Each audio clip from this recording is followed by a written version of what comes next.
সুপ্রিয় দর্শক, এইমাত্র পাওয়া দুপুরের সংবাদে আপনাদের স্বাগতম। শুরুতে জানাবো সংবাদ শিরোনাম, পরে বিস্তারিত। শুরুতে জানাবো চাঁদা না পেয়ে ব্যবসায়ীকে নিপীড়ন, সভাপতি সহ জামায়াতের 4 নেতাকর্মী গ্রেপ্তার। জানাবো জয় বাংলার মোড়ে ভুয়া র্যাব বনাম আসল র্যাব, দুই টিমকেই কনফিউজ, জনতার গণধোলাই। থাকছে বিস্তারিত। এবং সর্বশেষ জানিয়ে দেব এনসিপি নেতার বিরুদ্ধে ধর্ষণ অভিযোগ, 2 থানায় টানা হেঁচড়ায় মামলা নিচ্ছে না কোনো থানা। সুপ্রিয় দর্শক, এতক্ষণ শুনছিলেন সংবাদ শিরোনাম, এবার জানাবো বিস্তারিত। এদিকে চাঁদা না পেয়ে ব্যবসায়ীদের নিপীড়ন, সভাপতি সহ জামায়াতের 4 নেতাকর্মী আটক। চাঁদা না পেয়ে 10টি দোকানে তালা দিয়েছে, সেগুলো দখল নিতে ব্যবসায়ীদের উপর নিপীড়ন চালানো হয় জামাতে ইসলামের নেতাকর্মীরা। এ ঘটনায় জামায়াতের ওয়ার্ড সভাপতি সহ 4 নেতাকর্মীকে গ্রেপ্তার করেছে আইন শৃঙ্খলা রক্ষাকারী বাহিনী। এদিকে ঘটনাটি নাটোরের বড়াইগ্রাম উপজেলা আহমদপুর এলাকায় এই ঘটনা ঘটে। ভুক্তভোগীদের অভিযোগের ভিত্তিতে গতকাল সন্ধ্যায় তাদের গ্রেপ্তার করা হয়। আজ সকালে তাদের আদালতে পাঠানো হয়েছে। এদিকে গ্রেপ্তারে জামায়াতের নেতাকর্মীরা হলেন জোয়ারি ইউনিয়ন 3 নম্বর ওয়ার্ডের জামায়াতের সভাপতি আহমদপুর এলাকায় বাসিন্দা রুহুল আমিন ও তার ভাই জামায়াত কর্মী আজিমউদ্দিন এবং তার বাবা মুজিবুর রহমান। জানা গেছে উপজেলার নওয়াপাড়া গ্রামের কোরবান আলী শাহ আলম ও মোতালেব হোসেন আহমদপুর বাজারে জমি কিনে 10টি দোকান নির্মাণ করেন। তাদের নামে এস এবং RS খতিয়ান আছে। প্রায় 70 বছর ধরে ওই জমির ভোগ দখলে আছেন, নিয়মিত খাজনা পরিশোধ করেন।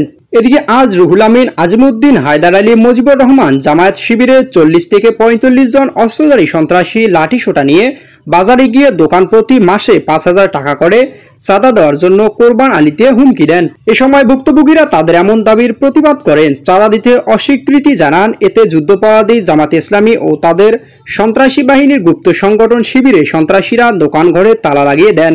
একই সাথে দোকান ছেড়ে চলে যাবার নির্দেশও দিয়েছেন, অন্যথায় তাদের লাশও খুঁজে পাওয়া যাবে না বলে হুমকি দেন। তবে চাঁদা দাবির অভিযোগে অস্বীকার করে যুদ্ধাপরাধী দল জামায়াতে সন্ত্রাসী নেতা রুহুল আমিন দাবি করেন দোকানের জমি মালিক তারা, দীর্ঘদিন ওই জমির বেহাত ছিল, এখন তারা দখলে গেছেন। দোকানে তালা লাগানো ঠিক হয়নি বলে স্বীকার করেছেন তিনি। এদিকে জয় বাংলার মোড়ে ভুয়া র্যাব বনাম আসল র্যাব, দুই টিমকেই কনফিউজ, জনতার গণধোলাই। জোরে হর্ন দিতে দিতে দ্রুত গতিতে ছুটছিল এক মাইক্রোবাস, তার কিছুটা পেছনে ছুটছে আরেকটি মাইক্রোবাস। সন্দেহ হয় মহাসড়কে গাছ ফেলে প্রথম মাইক্রোবাস থামায় স্থানীয়রা। গাড়ির লোকেরা নিজেদের র্যাব বলে পরিচয় দেন, তবে তাদের গায়ে ইউনিফর্ম না দেখে সন্দেহ হয় জনতার। এক পর্যায়ে পালানোর চেষ্টা করলে তাদের বেদম পিটুনি দেয় জনতা। এমন সময় ঘটনাস্থলে পৌঁছে যায় দ্বিতীয় মাইক্রোবাস। এতে ছিল র্যাবের টিম, তাদেরও কয়েকজনের গায়ে ইউনিফর্ম ছিল না। তারা নিজেদের পরিচয় দিতে আটক ভুয়া র্যাব সদস্যদের উদ্ধারের চেষ্টা করলে স্থানীয়রা ধরে নেয় ভুয়া র্যাব এসেছে সঙ্গীদের উদ্ধারে। তখন তাদের বেদম পেটানোয় কনফিউজ জনতা। এক পর্যায়ে স্থানীয় থানায় এক পুলিশ ও র্যাব সদস্য এসে লোকজনকে বুঝিয়ে দুই পক্ষকে উদ্ধার করেন। ঘটনাটি ঘটে গতকাল ফরিদপুর নগরকান্দা উপজেলা চর যশোরদী ইউনিয়ন জয় বাংলার মোড়ে এলাকার ঢাকা খুলনা মহাসড়কে। জানা যায় মারধরের শিকার ভুয়া র্যাব সদস্যরা হলেন শরীয়তপুরের জাজিরা উপজেলা 26 পাড়া গ্রামের স্বপন খান, চাঁদপুর সদর মদনা গ্রামের মিন্টু ও তার সাঙ্গপাঙ্গরা। এদিকে আটককৃতদের থানা হস্তান্তর প্রক্রিয়া চলছে বলে জানিয়েছেন র্যাব 10। জানানো হয়েছে আসামিরা 2 সোনা ব্যবসায়ী থেকে লুটপাট করছে। ঘটনাটির সত্যতা নিশ্চিত করতে নগরকান্দা থানার ভারপ্রাপ্ত কর্মকর্তা দায়িত্বপ্রাপ্ত উপপরিদর্শক ASI আমিনুল ইসলাম বলেন, জনতার হাত থেকে র্যাব ও ভুয়া র্যাব সদস্যদের উদ্ধার করে নগরকান্দা থানায় নিয়ে আসা হয়েছে। এদিকে মূল ঘটনা সম্পর্কে জানান র্যাব 10 ফরিদপুর ক্যাম্পের কোম্পানি কমান্ডার তারিকুল ইসলাম। জনতার পিটুনি শিকার হওয়ার বিষয়ে তিনি বলেন, জনগণ ভুয়া র্যাব সদস্য যেন পিটিয়ে মেরে না ফেলে। আমরা তাদের বাঁচানোর চেষ্টা করলে তারা আমাদেরকেও ভুয়া মনে করে। এদিকে এনসিপি নেতার বিরুদ্ধে ধর্ষণের অভিযোগ, 2 থানায় টানা হেঁচড়ায় মামলা নিচ্ছে না কেউই। রাজধানী হাজারীবাগে এনসিপির এক নেতার বিরুদ্ধে ধর্ষণের অভিযোগ করেন এক নারী।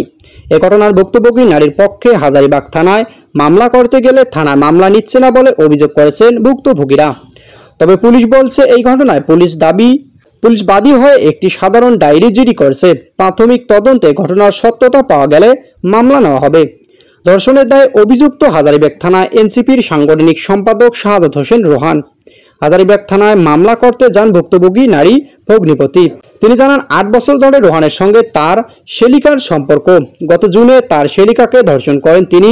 প্রতিশ্রুতি দেন বিয়ের, কিন্তু এখন নানা টালবাহানা করছে। তিনি জানান তাদের বাড়ি হাজারীবাগে হওয়ার তিনি থানায় মামলা করতে যান, কিন্তু অভিযুক্ত রোহান এনসিপির নেতা বলে থানায় মামলা নেয়নি। রোহান তার দলীয় লোকজন নিয়ে থানায় চড়াও হয়েছেন বলে ভুক্তভোগীর অভিযোগ। পুলিশ উল্টো অভিযুক্তের পক্ষ নিয়ে মামলা না করে কিংবা ঘটনা মীমাংসা করে দিতে অতি আগ্রহী হয়ে উঠতে বলে জানান তিনি। এ বিষয়ে হাজারীবাগ থানা ভারপ্রাপ্ত কর্মকর্তা ওসি সাইফুল ইসলাম বলেন, যার বিরুদ্ধে অভিযোগ তার বাড়ি হাজারীবাগে, কিন্তু যে সবার বাসায় ধর্ষণ ঘটনাস্থলে করা হয়েছে বলে অভিযোগ করা হয়েছে সেটি কামরাঙ্গীরচর এলাকায়, তাই ভুক্তভোগীকে কামরাঙ্গীরচরে যেতে বলা হয়েছে।